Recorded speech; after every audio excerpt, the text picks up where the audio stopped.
So several papers have shown that pain and quality of life after excision of endometriosis improves drastically. Laparoscopic excision of endometriosis provides a lasting improvement in quality of life across 5 domains: pelvic pain, control and powerlessness, emotional well-being. They get social support and it helps in improving their own self-image.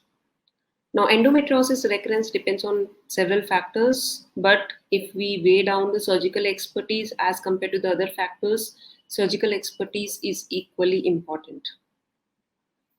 Now, excisional treatment of endometriomas is associated with reduced rate of recurrence and increased spontaneous pregnancy rates compared with the ablative techniques. During excisional surgery, ovarian preservation is very important. If ovarian reserve is less, do give them the options of embryo freezing or oocyte freezing. Excisional surgery in deep infiltrating endometriosis enhances pregnancy rates in patients with previous IVF failures also. So these are the papers which give us the evidence that excision surgery in previous at least 2 IVF failures with ICSI, after excision surgery, they had good spontaneous pregnancy rates and IVF outcomes also enhanced. To minimize the adverse effect on the ovarian reserve, surgical treatment should be performed by a gynecologist with a specific expertise in endometriosis and infertility. In cases of young females who are not yet planning to become pregnant, it would be appropriate to offer fertility preservation such as oocyte freezing, embryo, and ovarian tissue cryopreservation before surgery. Now, endometriosis and bowel disease, different surgical techniques exist for the management of bowel endometriosis. However, there is no consensus on the most effective method. A more radical surgical approach for treatment of bowel endo may be adopted if the nodule is large, involves a sigmoid, and is associated with significant bowel stenosis.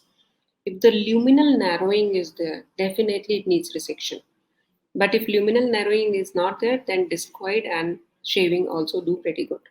In segmental bowel resection for the treatment of endometriosis, there are no safety margins. The bowel is dissected at the edge of the mesentery, conserving the vasculature and nerve supply. The final decision on the extent of excisional surgery required is for most part made intraoperatively. Patients recognized as deep infiltrating endometriosis should therefore be operated by an experienced surgeon in a specialized center. Now, preoperative medical therapy we don't believe in. Post-operative, we do put them on some progesterone-based therapy or contraceptive pills if they are not planning pregnancy. It helps in delaying the recurrence and it also helps in preventing some of the symptoms they may face immediate post-surgery. Now, DIE represents endless surgical challenges at many levels. One is how radical one can be in order to preserve organ function, but at the same time prevent recurrence. So that has to be tailored to patients' needs. One super specialized surgeon can do this, or a multidisciplinary team is mandatory. Absolute requirement for endo management is multidisciplinary team. Multidisciplinary team work preoperatively and peroperatively, and there should be a homogeneous standard for surgical treatment of DIE.